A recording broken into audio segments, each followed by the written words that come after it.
Vagaba yo en oscuridad hasta que vi a Jesús, mas por su amor y su verdad ya vivo en plena luz. Gozo y luz hay en mi alma hoy, gozo y luz hay, ya que salvo soy. Desde que a Jesús vi y a su lado fui, he sentido el gozo de su amor en mí. Muy buenas noches, amados amigos y hermanos que nos visitan aquí semana tras semana en La Luz en mi Andar. Ciertamente es un placer para este servidor el poder estudiar con ustedes y así edificarnos y exhortarnos juntos unos a otros en el estudio de la palabra de Dios. Y en esta hermosa serie que estamos haciendo basada en el Evangelio según Juan. Gracias por estar con nosotros, gracias por compartir nuestras lecciones y por favor síguelo haciendo. Que muchas más personas puedan conocer acerca de la palabra de Dios y el hermoso plan que Él tiene para con todos nosotros, especialmente en estos días que por esta pandemia estamos viviendo tantas dificultades. Es hermoso el saber, tenemos esa esperanza, tenemos ese regocijo de saber Dios está con nosotros, Dios no nos abandona y tenemos la oportunidad de aprender más de Él y poner en práctica lo que Él espera que nosotros hagamos. Antes de continuar con nuestra lección, pongámonos con Dios en oración. Oremos. Padre nuestro que está en el cielo, santificado, glorificado sea su nombre. Señor, muchas gracias por esta hermosa oportunidad que nos da de estar reunidos para estudiar de su palabra, sin importar la distancia, sin importar las dificultades, estamos unidos por este medio, aprovechando la hermosa tecnología que usted nos da, y en lugar de utilizarla para cosas ociosas o sin sentido, estamos aquí con la disposición de aprender de su palabra, de su voluntad para con nosotros, y poder vivir de acuerdo a lo que usted espera que hagamos cada uno de nosotros.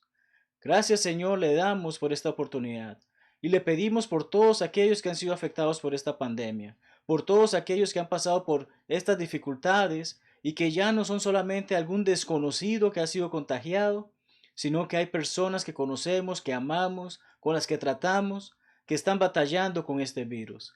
Sé con ellos, sé con sus familiares, y ayúdanos, Señor, a tener el confort, a tener el raciocinio de poder hacer las cosas para usted siempre, Señor, y comprender que usted siempre tiene una mejor opción para todo y que sus planes son mejores que nuestros planes. Cuida de estas personas, cuida de nosotros, y como hemos mencionado, Señor, ayúdenos a que a través de este estudio podamos ser edificados y exhortados unos a otros y aprender más de su palabra y cómo vivir de acuerdo a su voluntad. Es en el nombre de Cristo Jesús que le pedimos todo esto y agradecemos. Amén. Pues sí, amados hermanos, estamos estudiando acerca de las señales escritas para nuestra creencia. El libro o el Evangelio según Juan. Cómo el apóstol Juan nos narra la vida de nuestro Señor Jesucristo, cosa que hizo él, escribió él, muchos años después de los otros tres escritores, Mateo, Marcos y Lucas. Pero Juan nos escribe acerca de estas señales. Recordamos el propósito de su escrito. Estas señales, lo que él ha escrito, fue hecho para que a través de lo que leemos, a través de lo que estamos viendo que él escribió, podamos creer que efectivamente Jesucristo es el Hijo de Dios. Porque como estudiamos en lecciones anteriores, Juan no escribe para un grupo selecto de personas, sino que escribió para toda la humanidad. De modo, de esta manera creamos que Jesús es el Hijo de Dios y que creyendo en Él tengamos vida. Y no es cualquier vida, sino que es la vida eterna. Entonces, ¿qué hablamos acerca del Evangelio según Juan? Hemos hablado acerca de quién fue este escritor. La semana pasada hablamos de cómo efectivamente nuestro Señor Jesucristo es el verbo, es la palabra hecha carne. Es esa parte, esa persona de la deidad que vino a la tierra, anduvo entre nosotros, habitó entre nosotros y hizo muchas maravillas, hizo muchas señales que hoy nos permiten comprender efectivamente este no era un hombre común, este es el Hijo de Dios. Caminó entre nosotros, sigue vivo y hoy reina desde el cielo. Y su reino está activo porque su reino es su iglesia. Entonces, hoy pasamos al capítulo 3 de este Evangelio según Juan. Vamos a estar estudiando del texto que encontramos en los primeros versículos y vamos a estar hablando acerca de lo que es conocido como el nuevo nacimiento. Una situación que causó precisamente que un hombre fuerte en la fe, fuerte en el conocimiento, tuviese algunas preguntas que hacerle a nuestro Señor Jesucristo. acerca de qué es lo que se requiere para entrar en el reino de los cielos, qué es lo que es necesario para que podamos gozar de la bendición de estar con Dios cuando ese gran día venga. Y es que cuando hablamos de nacimiento, sabemos que es una transición radical en la vida de cada uno de nosotros. Pensémoslo. Todos en algún momento estuvimos en el vientre de nuestras madres. Desde allí nos alimentamos, teníamos todo lo que necesitábamos y estamos en una situación, se puede decir, eh, complaciente. Estamos en una situación en la que no tenemos que preocuparnos de nada en el exterior porque nuestra madre nos protegía de allí. En el momento que salimos del vientre de nuestra madre es donde se hace esa transición radical. Ya no estamos en ese pequeño mundo, ahora formamos parte de este enorme mundo que tiene tantas dificultades, tantos problemas, también tiene alegrías, también tiene gozos, pero comprendemos, no es el mismo ambiente. Se da esta situación. Y es que al nacer un bebé pasa del vientre de su madre, pasa a este mundo. El nuevo nacimiento es una forma en que se describe la transición radical de estar muertos en pecado a pasar a la vida que Jesucristo ofrece. Ese nuevo nacimiento es lo que Jesucristo le va a exponer a este hombre y que este hombre tiene dudas, tiene preguntas y desea saber más. Y de allí estaremos estudiando acerca de esta situación. Este nuevo nacimiento que nos permite vivir en Cristo es lo que conocemos como el bautismo, como ser inmerso en las aguas para el perdón de nuestros pecados, pero de eso hablaremos más adelante. Procedamos entonces a ver este tema, a analizar este tema, y mi querido amigo y hermano Robert Taylor escribe sobre esto y les he citado varias veces y les insto a que si pueden adquirir una copia del comentario que él hizo, por el momento hasta donde tengo entendido solamente disponible en inglés, pero un comentario que él hizo acerca de todo este hermoso libro del Evangelio de Juan. El hermano acerca de esto que vamos a estudiar dice lo siguiente: si uno nace de nuevo, es un cristiano. ¿Ves? Hay que ser nacido nuevamente para ser un cristiano. Es parte elemental, no se puede separar esto. Pura y simplemente, si naciste de nuevo, y vamos a hablar sobre ese nacimiento, eres un cristiano. Y si dices ser un cristiano, es porque has nacido de nuevo. Si dices que eres un cristiano y no has nacido de nuevo, simple y sencillamente no eres uno. Y de eso también hablaremos a lo largo de nuestra lección. En Israel, en ese primer siglo, así como quizás en cada uno de nuestros países, hay distintos partidos, hay distintos grupos ideológicos. Hablamos a veces de partidos políticos. Este grupo político tiene esta idea, este otro grupo político tiene esta otra idea. Se da este tipo de situaciones. Bueno, Israel tenía sus partidos, y por eso son partidos judíos, como podemos hablar a continuación. Habían distintos grupos, habían distintas ideologías, habían algunos más populares que otros. Probablemente en tu país se vea reflejada esta ideología política de que hay ciertos grupos que tienen más fuerza y hay otros que tratan, pero no están, tienen sus ideas, tienen sus prácticas, pero quizás no son tan populares o tan fuertes. Bueno, en los judíos habían tres grupos muy fuertes. Vamos a hablar brevemente de dos y después mencionaremos el otro brevemente junto con otros tres que eran minoritarios. Tenemos, por ejemplo, a los fariseos.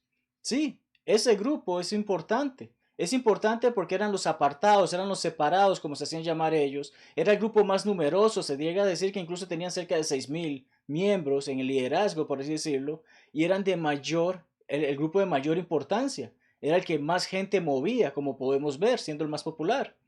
Controlaban las sinagogas y tenían control estricto sobre el pueblo en general. Así que básicamente las decisiones de qué podía hacer el pueblo tenían que ser consultadas con los fariseos. También eran los liberales de su época, si se puede decir. Eran aquellos que tenían un poco más de libertad en ciertas de las decisiones que tomaban. Y sabemos, porque varias veces Jesucristo critica que ellos seguían sus mandamientos en vez de los mandamientos de Dios. Seguían las doctrinas o enseñanzas de los hombres por encima de lo que Dios había establecido en la palabra. Tenemos también que creían en ángeles, demonios y la vida después de la muerte. Y en esto estamos correctos. Ciertamente hay ángeles, ciertamente hay demonios y ciertamente hay vida después de la muerte. Eran opositores de Cristo. Cada enseñanza que Cristo daba, ellos les buscaban un pero. Si era algo en lo que ellos creían, ellos buscaban, hay algo que no está diciendo bien. Y ciertamente si era algo en lo que ellos no creían, iban a atacarlo con todo, como constantemente leeremos a lo largo de nuestros estudios. Estaban los saduceos también. Los saduceos era otro de los grupos populares o partidos populares entre los judíos. Y este en sí era la oposición del fariseo. Muchas de las cosas que el fariseo apoyaba, ellos las desestimaban. Eran los aristócratas, eran estas personas con poder financiero, económico, ricos y familiares de los sumos sacerdotes. Se encargaban del templo y el servicio en él. Esto es lo que tal vez nos hace ver la diferencia entre fariseos y saduceos y cómo ambos eran importantes en la cultura judía. También eran los conservadores de su época. Quizás te identifiques con estos términos en base al país en el que vives y las líneas o movimientos políticos que se dan. Algunos son liberales, otros son conservadores. Tenemos esta situación. Solo aceptaban el Pentateuco como autoridad. ¿Qué involucra esto? Lo escrito por Moisés es lo que vale. Todo lo demás que leemos en el Antiguo Testamento acerca de profetas, acerca de los salmos, acerca de la historia del pueblo de Israel, eso no era importante para ellos. Para ellos solamente era el Génesis, Levítico, Números, Deuteronomio y Éxodo. Esto es lo que importaba para ellos, pero no lo demás. Y negaban la existencia de ángeles, demonios y la vida después de la muerte. Entonces, tenemos estas personas, tenemos esta situación y vemos que ellos no eran opositores de Cristo porque eran los opositores de los fariseos. Así que tal vez en algunas cosas le daban la razón a Jesucristo solamente para llevarle la contraria a los fariseos. Como te mencionaba, hay 6 grupos políticos en esa época, y los siguientes son los herodianos, los celotes, los sicarios y los esenios. Los esenios no son mencionados en las escrituras, pero sí en los libros históricos como los escritos de Josefo, que hablan acerca de este grupo dentro de los judíos. Los herodianos, puedes agarrar la idea de dónde viene el concepto. Eran aquellos que seguían a Herodes. Estaban los celotes e incluso se nos hace saber que uno de los discípulos de Jesucristo era uno de ellos, y incluso Barrabás también era uno de ellos. Era el grupo extremo, la ala extrema de los fariseos. Eran, si podemos decirlo de una manera que no suene tan grotesca, eran los que hacían el trabajo sucio por parte de los fariseos. Y están los sicarios, y sicarios es una palabra que utilizamos hoy en día. Estos son los que sí eran extremos, eran los radicales, eran hombres con puñal, es como involucra el término dispuestos a morir en el intento de derrocar a Roma. Ellos eran violentos, eran ese tipo de grupos, creían en Dios, creían en las demás cosas que creen los demás judíos, pero ellos eran violentos, buscaban la batalla, buscaban la guerra. Entonces, están estos grupos políticos, si se puede decir, o de ideología, dentro de ellos. ¿Por qué era importante que estudiáramos cerca de ellos? Porque de estos grupos, el hombre que va a visitar a Jesucristo es parte de uno de ellos. Se nos dice acerca de Nicodemo, que Nicodemo, en primer lugar, su nombre significa victorioso entre su gente. Nicodemo, que es el que va a visitar a Jesucristo esa noche, hace saber que la palabra de Dios en el versículo 1 nos dice: había un hombre de los fariseos que se llamaba Nicodemo, un principal entre los judíos. Pero el primer dato que vemos es, era uno de los fariseos, era parte del grupo que se oponía a Jesucristo, y sin embargo fue a buscarle a él. También leemos principal entre los judíos. Aquí estamos hablando que era parte de los fariseos, pero aparte de que era el grupo más popular y más fuerte, el partido más popular y fuerte, también eran muchos de los que tenían que ver con el Sanedrín. El Sanedrín era la corte, y vamos a hablar de eso en un breve momento, pero era miembro de ellos, era parte de esos 71 hombres que formaban parte de este grupo. ¿Y qué importancia tenía este grupo en el Jerusalén del siglo I? Bueno, se nos dice, de acuerdo con el Diccionario Bíblico Ilustrado Allman, Concilio Judío Supremo del siglo I, contaba con 71 miembros, era presidido por el sumo sacerdote. Entre sus miembros incluía a los 2 partidos judíos, como hemos mencionado, más importantes. Dado que el sumo sacerdote lo presidía, el partido sacerdotal saduceo parece haber sobresalido, tenía un poco más de fortaleza sobre las decisiones de los otros. Similar a nuestros países y los partidos políticos y quién es el presidente en base a el movimiento que se dio en esas elecciones, ¿cierto? Pero entre sus miembros también había algunos fariseos destacados. Continúa, nos dice que según la tradición judía, el Sanedrín comenzó con los 70 ancianos que designó Moisés. ¿No te parece interesante esto? Hay cosas que empiezan que tratan de asociarlas a algo bíblico, a algo histórico dentro del pueblo de Dios. La tradición judía dice, bueno, esto probablemente haya empezado con esos hombres que seleccionó Moisés. Pero como seguimos leyendo, dice, sin embargo, el Antiguo Testamento no ofrece evidencia de un concilio que funcionara como el Sanedrín en épocas posteriores. De acuerdo a lo que se estudia en esta definición, en este diccionario, se nos dice, el Sanedrín tuvo su origen durante los siglos intertestamentarios. ¿Qué involucra esto? Ese periodo de tiempo en que no hubo más revelación por parte de Dios, en que está el Antiguo Testamento y pasan cerca de 400 años hasta que entonces aprendemos acerca de Jesucristo y cómo el Nuevo Testamento empieza a ser redactado y comienza a hacérsenos saber todo esto. Durante ese tiempo probablemente es que el Sanedrín entonces toma esta función, empieza a crecer. ¿Pero qué involucra esto? No es algo puesto por Dios, sino que era algo que el hombre hizo. ¿Y qué hacía el Sanedrín? Tomaba muchas decisiones argumentando que eran las escrituras, pero eran los mandamientos del hombre. Y este hombre, Nicodemo, era parte de ese grupo. Incluso en el versículo 10 que leeremos más adelante, se nos dice que era maestro de Israel. Era un hombre de palabra, un hombre de cultura, un hombre que podía enseñar al pueblo acerca de las tradiciones de los fariseos, las tradiciones de lo que ellos consideraban el mandato, así como de las escrituras que tenían a ese momento. Es mencionado solamente 5 veces en todo el Nuevo Testamento, y de esas 5 veces todas son en el libro de Juan. Está en este capítulo 3, que lo encontramos 3 veces en el versículo 1, 4 y 10. Lo encontramos nuevamente por el mismo escritor en el capítulo 7, versículos 50 y 51, en donde las autoridades buscaban cómo arrestar a Jesucristo. Y él, en defensa de nuestro Señor, les hace saber y les dice, ¿juzga acaso nuestra ley a un hombre si primero no le oye y sabe lo que ha hecho? Aquí vemos una buena acción por parte de este hombre, a pesar de que era parte del grupo que consideraba Cristo no es correcto, Cristo es nuestra oposición. Él sale a la defensa y vemos, esto pasa mucho tiempo después de que había visitado a nuestro Señor para hacer las preguntas de las que estaremos hablando en los próximos minutos. Nuevamente y últimamente se menciona en Juan 19, 38 y 39. Se está dando la situación de que ha sido bajado el cuerpo de Cristo de la cruz. José de Arimatea lo reclama para ponerlo en una tumba que él tenía reservada. Y se nos dice en ese pasaje que Nicodemo vino trayendo un compuesto de mirra y de aloes, este proceso que utilizaban para cubrir al cuerpo de un muerto y ponerlo en su respectiva sepultura. Entonces, Nicodemo viene y sirve a Jesucristo en ese último momento, estando su cuerpo muerto, y es la última vez que leemos acerca de Nicodemo.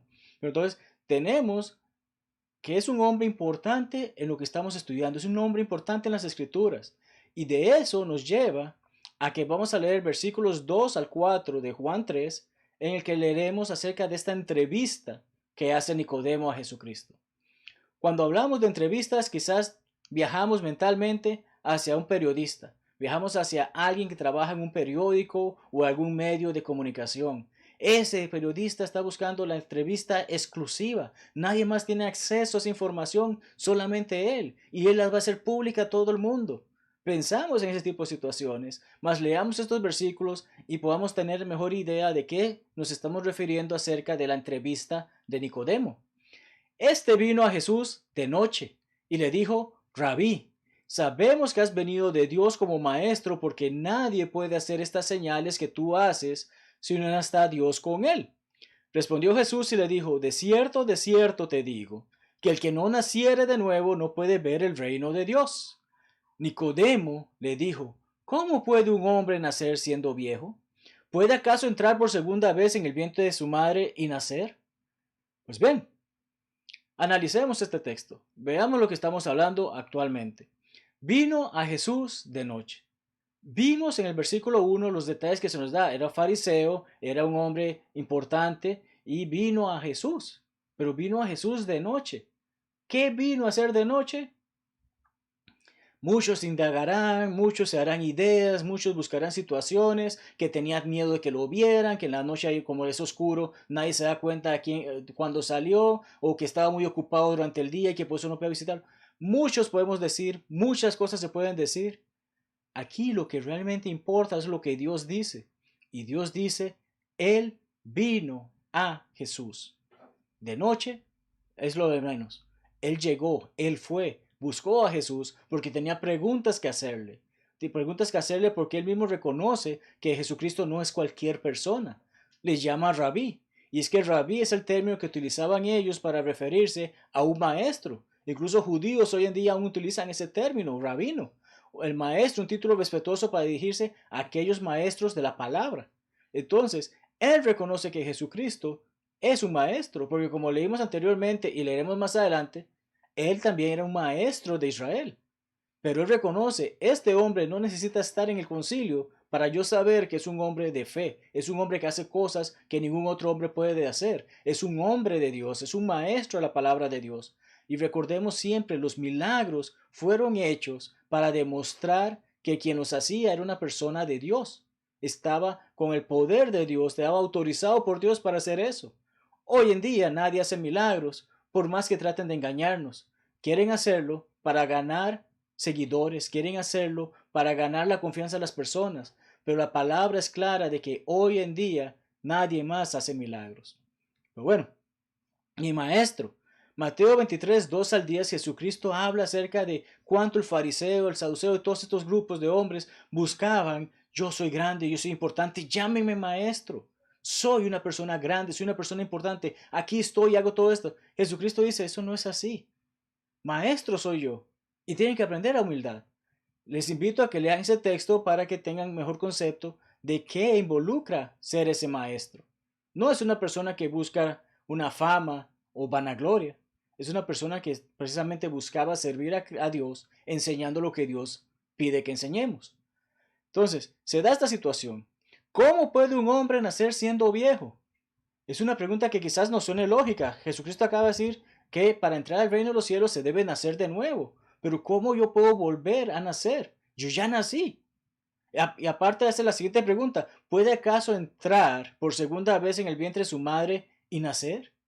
O sea, ¿me puedo meter dentro del cuerpo de mi mamá por donde salí y volver a salir entonces para que ya haya nacido de nuevo? Suenan preguntas, no sé cómo explicarlas. No son preguntas que tengan como sentido, pero al escuchar a ese maestro decir, debes nacer de nuevo, él se hace estas interrogantes de que, pero ¿cómo lo voy a hacer? ¿Qué propósito hay? ¿Cómo voy a lograr hacer eso? No entiendo lo que me estás diciendo. ¿Cómo yo puedo entrar a mi madre para salir de ella? Yo ya nací, ya estoy fuera. No soy ese pequeño niño que nació hace X cantidad de años. Entonces, proviene y continúa el texto, versículos 5 al 8, vamos a leer la explicación que da Jesucristo. Leamos primeramente el texto. Respondió Jesús, de cierto te digo que el que no naciere de agua y del Espíritu no puede entrar en el reino de Dios. Lo que es nacido de la carne, carne es, y lo que es nacido del Espíritu, Espíritu es. No te maravilles de que te dije, os es necesario nacer de nuevo. El viento sopla de donde quiere y oye su sonido, mas ni sabes de dónde viene ni a dónde va. Así es todo aquel que es nacido del Espíritu. Pues bien, amado hermano y amado amigo, ¿qué estamos viendo aquí? ¿Qué es lo que está haciendo Jesucristo? ¿Qué es lo que está respondiéndole a Nicodemo? Vemos, primeramente dice, de cierto, de cierto. Jesucristo afirma esto en esta conversación 3 veces, utiliza estas palabras. Versículos 3, 5 y al 11. De cierto, te quiero afirmar, te quiero confirmar, lo que te estoy diciendo no es algo que digo por decir, es algo que te estoy dando como una afirmación, es algo veraz. Tienes que nacer de nuevo. ¿Cómo lo vas a hacer? Del agua y del espíritu. Del agua y del espíritu. Y cuando leemos esto, en este versículo 5, deseo compartirte lo que los buenos hermanos de Apologetics Press nos hacen saber a través de la Biblia de estudio que lanzaron el año pasado. En un artículo dentro de esa Biblia, en la página 1936, el artículo Bautismo y el Nuevo Nacimiento, lamentablemente solamente está disponible en inglés, pero dice esta breve parte. Habla acerca de versículos como Juan 3:5, 1 Corintios 12:15, Efesios 5:26, Tito 3:5, que demuestran que Dios logra la conversión a través del mensaje del Evangelio autorizado por el Espíritu Santo. La palabra de Dios ha sido revelada por el Espíritu Santo y este es el mensaje que debemos de llevar, el mensaje de las buenas nuevas, el mensaje de la muerte, sepultura y resurrección de Jesucristo. Cuando la persona llega a escuchar ese mensaje, llega a un entendimiento y de ese mensaje inspirado. Su fe penitente lo lleva a sumergirse en agua para la remisión de los pecados. Ya, escuchas la palabra de Dios, comprendes lo que Dios dice, lo que Dios espera que hagas y entonces tomas acción. Vas y te bautizas para ser perdonado tus pecados y de esta manera añadido a la iglesia. El resultado de su obediente respuesta al Evangelio es que es salvo. Ya no formas parte del mundo, has sido separado, has sido rescatado, limpio del pecado. Todo lo que habías hecho anteriormente ya no está contigo. Eso queda en una lista que ha sido borrada. Hoy empiezas como algo nuevo y colocado instantáneamente en el reino, que es la iglesia de Cristo. Entonces, vemos la importancia de esta conversación, vemos la importancia de esta respuesta que Jesucristo dio, porque efectivamente le hace saber, tienes que nacer nuevamente del agua y del Espíritu. El agua es ese elemento en el que vas a entrar y salir de ella, y el Espíritu es en base a precisamente que estás haciéndolo en base a lo que la palabra de Dios te está ordenando y que has comprendido es necesaria. Entonces Jesucristo le hace saber esto a este hombre. Continuamos porque dice, la diferencia entre lo nacido de la carne y lo nacido del Espíritu. Tú y yo hemos nacido de la carne en el que nuestra madre dio a luz o tuvo una cesárea para que nosotros viniésemos a este mundo. Hemos nacido de la carne. Pero cuando obedecemos la voluntad de Dios y cuando hacemos lo que Él espera que nosotros hagamos, somos nacidos del Espíritu. De ahí que varias escrituras nos dicen que hemos dejado al hombre viejo para ser la nueva criatura, que hablaremos más adelante y daremos referencia a esas escrituras. Lo mismo engendra lo mismo. Si tú siembras semillas de tomate, ¿qué esperas recibir? ¿Papayas? Si siembras zanahorias, ¿esperas recibir cebollas? Si cruzas a un perro con un perro, ¿qué va a salir? Un perro. No conozco a nadie que haya cruzado un perro con un gato. Y sí conozco un caso de que hubo un coyote, que es de la familia canina, con un perro y salió un perro perroyote o como queremos llamarle, pero era la misma raza a fin de cuentas, era la misma familia. Cruzamos una persona, y perdón que me exprese así, pero si unes a una persona blanca con una persona negra, va a salir una persona, no va a salir algo de extraño, no va a salir algo distinto. Tal vez tenga una mezcla en su tono de piel que refleje, o en sus características, que refleje la mezcla que hay entre padre y madre, pero a fin de cuentas es un ser humano. Entonces se engendra lo mismo siempre. Dios nos enseña eso desde el principio. En el Génesis se nos dice cómo cada planta haría semilla, cada hierba haría semilla de lo mismo. No va a ser semilla distinta. De esa manera, lo nacido de la carne sigue siendo nacido de la carne, lo nacido del Espíritu sigue siendo nacido del Espíritu. Es lo que Jesucristo le está haciendo saber a Nicodemo. Gálatas 6:7 nos afirma lo siguiente: no os engañéis, Dios no puede ser burlado, pues todo lo que el hombre sembrare, eso también segará. De allí que, si yo vivo de acuerdo a la carne, siempre seguiré segando cosas con respecto a la carne. Pero si yo he dejado la carne y he nacido de nuevo en el Espíritu, entonces debo de hacer obras dignas del Espíritu, porque lo del Espíritu engendra Espíritu. Muy bien, no te maravilles de que te dije, os es necesario nacer de nuevo. ¿Por qué debo maravillarme? Ay, es que no entiendo. ¿Por qué me estás diciendo eso? Es la palabra de Jesucristo, que es Dios en la carne. Dios en la carne te estás diciendo, debes nacer de nuevo. No te maravilles por ello. Haz de acuerdo a lo que Él te está diciendo. Nicodemo, te lo estoy diciendo, no te maravilles. Haz lo que te estoy pidiendo y involucra ese nacimiento de nuevo. El viento, versículo 8. Cuando leemos viento, la primera que leemos dice, el viento sopla de donde quiere. Curiosamente, la palabra traducida como viento en este pasaje usualmente es traducida como espíritu.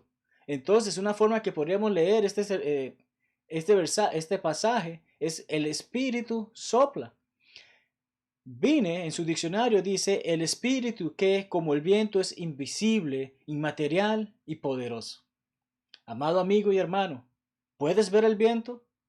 Puedes ver el efecto que causa el viento, pero no lo podemos ver. Pero sabemos que está allí. Así que ciertamente la traducción que tenemos hace bastante sentido. El viento sopla de donde quiere y oye su sonido. Pero también es aplicable a el espíritu sopla. El hermano Taylor, nuevamente citándolo, nos hace saber lo siguiente. El espíritu sopla donde él quiere y oye su voz. Aquí en este momento estás escuchando la palabra de Dios ser predicada. No se trata de lo que este servidor te quiera decir, se trata de lo que Dios quiere decir. Así que el espíritu sopla donde él quiere y oye su voz. ¿Cuál es un requerimiento para poder obedecer el plan de salvación o poder ser redimido? Es escuchar la palabra de Dios. Hoy, Romanos 10:17. Mas no sabes sus operaciones, de dónde viene o a dónde va. Ya, tú no sabes quién, si no eres cristiano, tú no sabes quién va a llegar con el mensaje de salvación para ti. Conoces personas que viven la palabra de Dios y las estás escuchando en este momento, pero no sabes por dónde va a llegar ese mensaje. Puede ser que es la primera vez que estás escuchando una lección de este tipo. Ya, no sabes de dónde viene, dónde va, pero el Espíritu, la palabra de Dios nos está haciendo saber que el Espíritu es el que revela la palabra de Dios. Así que viene de maneras que no conoces, que no comprendes. Así es cada uno que es nacido del Espíritu, aquellos que oyen y obedecen su evangelio. ¿Qué involucra esto? El Espíritu trabaja de esa manera. El Espíritu inspiró a hombres a escribir la palabra. Y eso nos ayuda hoy a llevar la palabra por todo el mundo. Y cada quien que escucha la palabra va a recibir esa semilla, que la parábola del sembrador nos dice en Lucas 8:11 que la semilla es la palabra de Dios. Nuestro trabajo involucra ir y sembrar esa semilla. Lo que haga esa semilla en el corazón de esa persona ya queda fuera de nosotros. Pero si algo es importante por parte de nosotros es que algunos plantamos, otros regamos, pero Dios da el crecimiento. Y en algún momento esa persona que ha escuchado el mensaje tiene que tomar esa importante decisión. ¿Obedece o no la voluntad de Dios? Entonces, vemos esto hermoso que Cristo le ha hecho saber a Nicodemo, pero aún queda una pregunta más. Y es la parte final del texto que estamos estudiando. ¿Cuál es esa pregunta? Vamos a leer versículos 9 al 13. Respondió Nicodemo, le dijo, ¿cómo puede hacerse esto? ¿Qué? Me has dicho que tengo que nacer de nuevo. ¿Cómo lo hago? Respondió Jesús y le dijo, ¿eres tú maestro de Israel y no sabes esto? De cierto te digo que lo que sabemos hablamos y lo que hemos visto testificamos y no recibéis nuestro testimonio.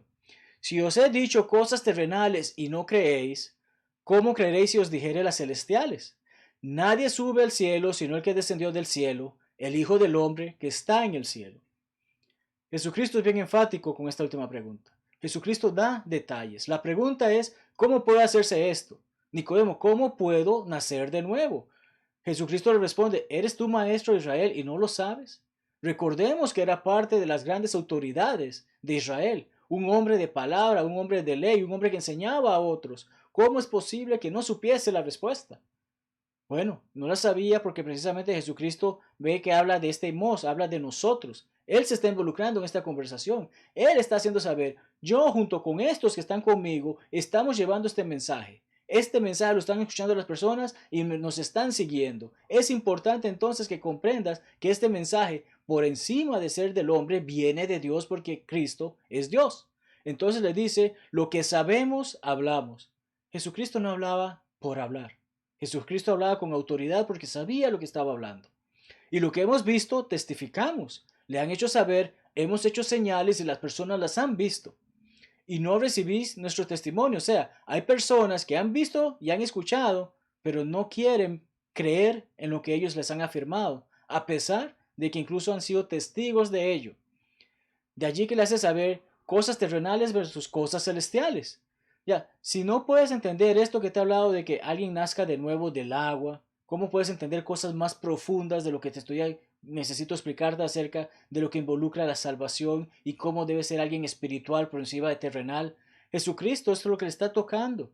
Y en otros textos podemos ver, por ejemplo, lo que es la definición de una parábola. ¿Cuántas veces Jesucristo enseñó con una parábola? Y la definición más simple y quizás la que le damos a nuestros niños dice que es una historia terrenal con un significado celestial. O sea, hablamos de cosas que podemos interpretar y reconocer aquí en la tierra, pero con la enseñanza de que hay algo más grande detrás de ellas.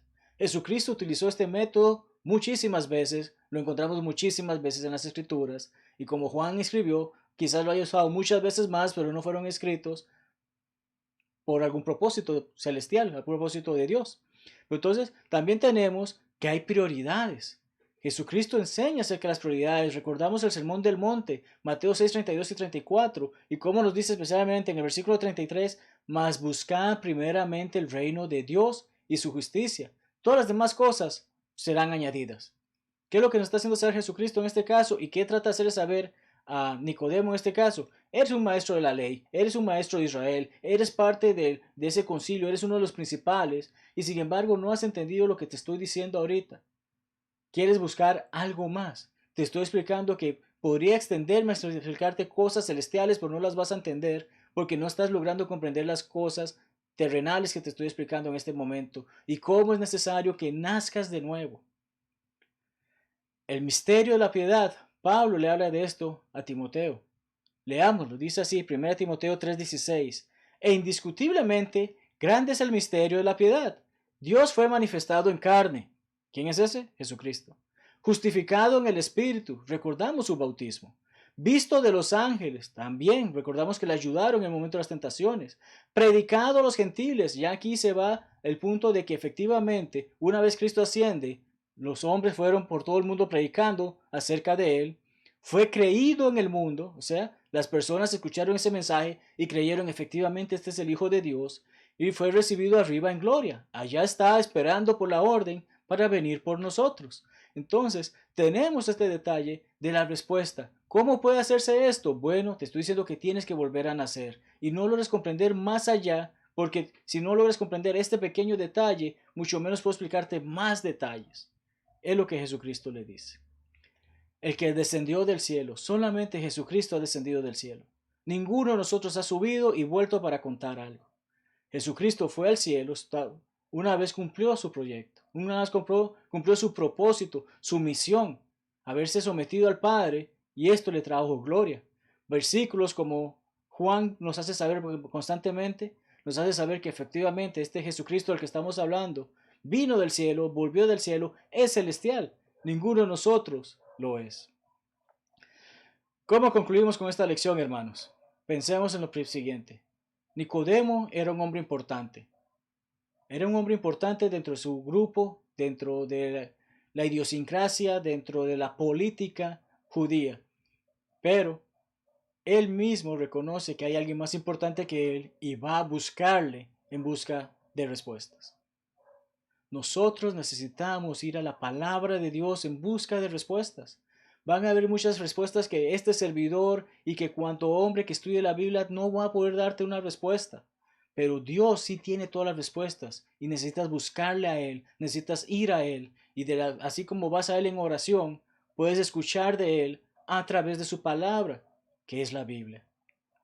Nadie que no haya nacido de nuevo entrará en el reino de Dios. Y esto es importantísimo.